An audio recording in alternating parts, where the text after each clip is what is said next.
بسم اللہ الرحمن الرحیم۔ خلاصہ قرآن کا آج 5واں پارہ ہے۔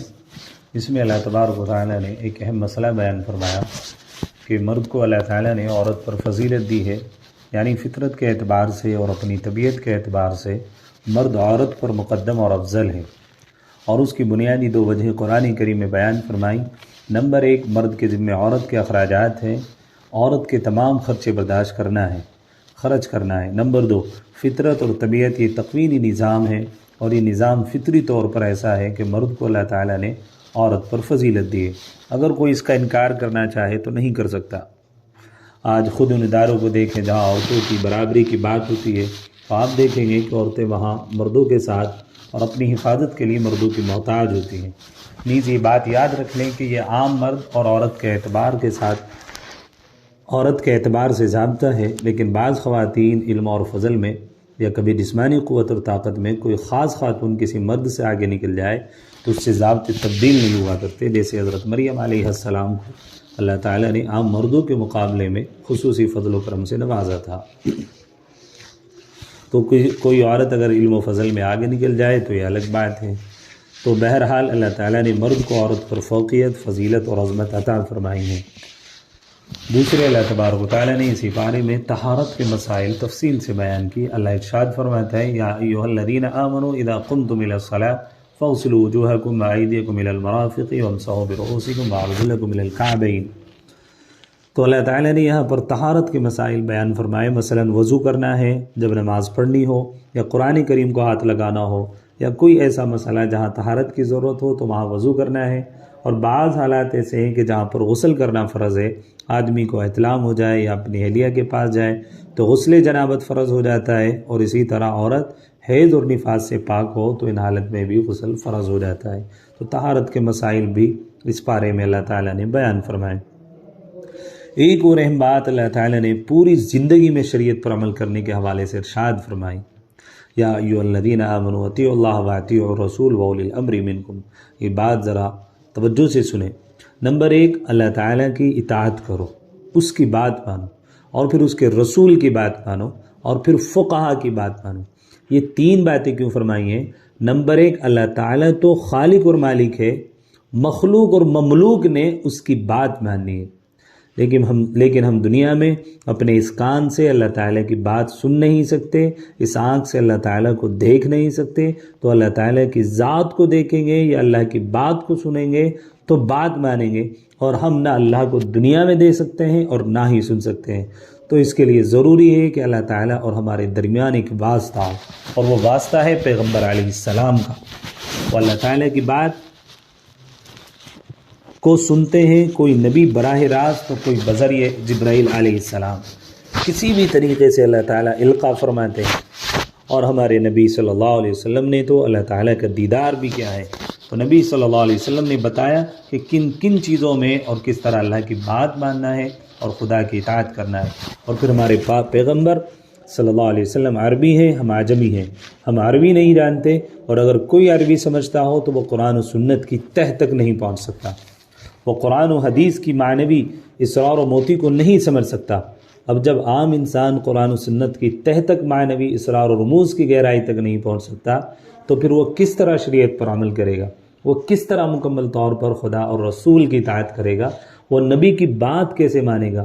تو اس کے لیے اللہ تعالیٰ نے فرمایا کہ فقہا کی بات مانو۔ اس لیے فقہا قرآن و حدیث کے ماہر ہوتے ہیں، وہ قرآن و سنت کی تہ سے روشنی کے مشعل نکال لاتے ہیں، وہ قرآن و سنت کی گہرائی سے اسرار و موتی کے جوہر نکال کر بکھیرنے کی صلاحیت رکھتے ہیں۔ تو اس لیے فرمایا کہ فقہا کی بات مانو، اور فقہا نبی ہی کی بات کی تشریح اور وضاحت کرتے ہیں۔ اللہ تعالیٰ کی بات کو قرآن کہتے ہیں، اور پیغمبر کی بات کو حدیث کہتے ہیں، اور فقہا کی بات کو فقہ کہتے ہیں۔ گویا اللہ تعالیٰ نے یہاں قرآن کریم میں حدیث فقہ تینوں کو ماننے کا حکم دیا، یعنی اللہ تعالیٰ، مصطفیٰ صلی اللہ علیہ وسلم اور فقہا تینوں کی بات کو ماننے کا حکم دیا ہے۔ پھر اللہ تعالیٰ نے ایک اور اہم مسئلہ بیان فرمایا۔ اللہ تعالیٰ نے سورہ فاتحہ میں یہ بات فرمائی کہ مجھ سے دعا مانگو، اہدنا الصراط المستقیم۔ یہ آیت ہم بار بار پڑھتے ہیں، اے اللہ ہم کو سیدھے رستے پر چلا۔ تو اللہ تعالیٰ نے ہمیں بہت جامع دعا سکھلائی، اور ہم نماز کی ہر رکعت میں یہ دعا کرتے ہیں، مگر ہمیں سورہ فاتحہ پڑھتے وقت پوری دل حضوری اور استحضار کے ساتھ یہ دعا مانگنا چاہیے۔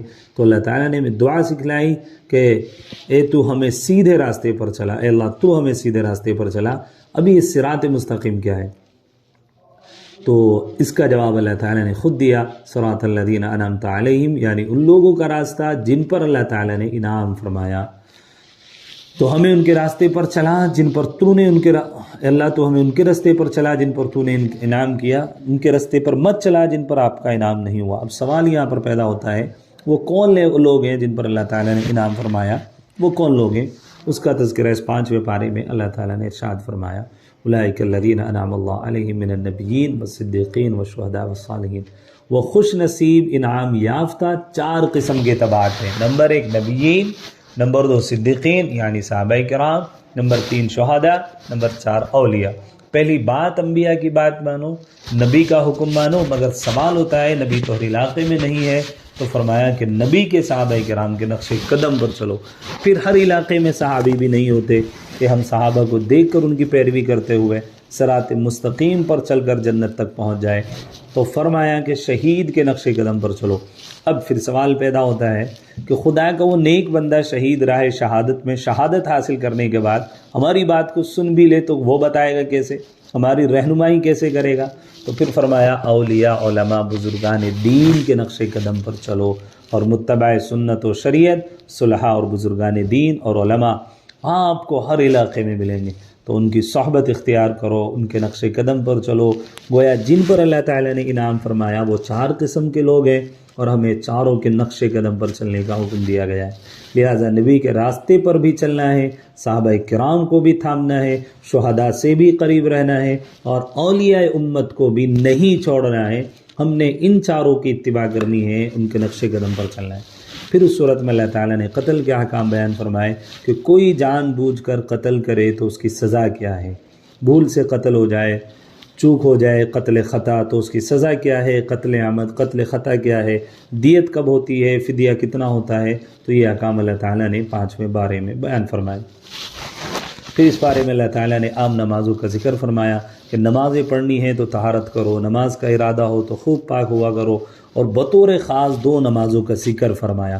ایک نماز صلاۃ خوف، جب میدان جنگ میں ہو، خوف سوار ہو کہ سارے نماز پڑھتے ہیں اور دشمن یک بار حملہ کر دے تو کیسے نماز پڑھنی چاہیے، اسے کہتے ہیں صلاۃ الخوف۔ اور پھر نمازوں میں سے بطور خاص الصلاۃ الوسطیٰ یعنی عصر کی نماز کا ذکر فرمایا، چونکہ ایک کاروبار کا وقت ہے، مشغولیت کا وقت ہے، عموماً اس وقت مسجد کی طرف جانا ایک تاجر کے لیے مشکل ہو جاتا ہے، تو یہاں پر بطور خاص عصر کی نماز کا ذکر فرمایا کہ عصر کی نماز کی پابندی کرو۔ اب چونکہ رمضان کا مہینہ چل رہا ہے، آج کل تو ویسے ہی لوگوں سے پابندی نہیں ہوتی، افطاری کا سامان بھی خریدنا ہے اور خریداری بھی کرنی ہے۔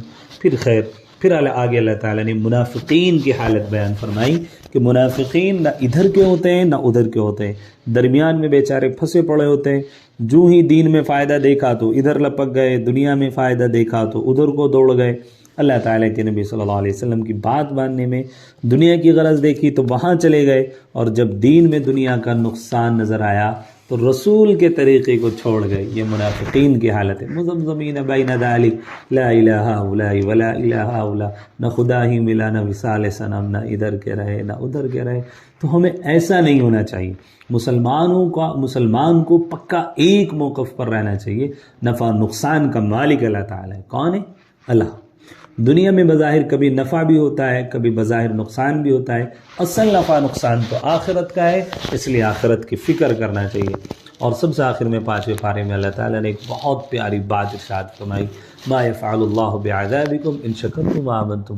دیکھو اگر تمہارا عقیدہ ٹھیک ہو، اللہ تعالیٰ کی نعمتوں کا شکر کرو، تو اللہ تعالیٰ تمہیں عذاب کیوں دے گا؟ اللہ کتنا اللہ تعالیٰ اپنے بندوں کے اوپر مہربان ہے۔ اللہ کہہ رہا ہے اللہ تمہیں عذاب کیوں دے گا؟ معلوم ہوا کہ اللہ تعالیٰ کے عذاب سے بچنے کے لیے بنیادی طور پر 2 باتیں بہت اہم ہیں۔ نمبر 1 عقائد کا ٹھیک ہونا، نمبر 2 اللہ تعالیٰ کی نعمتوں کا شکریہ ادا کرنا، اللہ کی نعمتوں کا شکر گزار ہونا۔ عقیدہ نہیں بلکہ تمام عقائد کا ٹھیک ہونا ضروری ہے۔ اللہ تعالیٰ ہمارا عقیدہ بھی ٹھیک فرمائے، اور اللہ تعالیٰ ہمیں تمام نعمتوں کا شکر ادا کرنے کی توفیق نصیب فرمائے۔ وآخر دعوانا ان الحمد للہ رب العالمین۔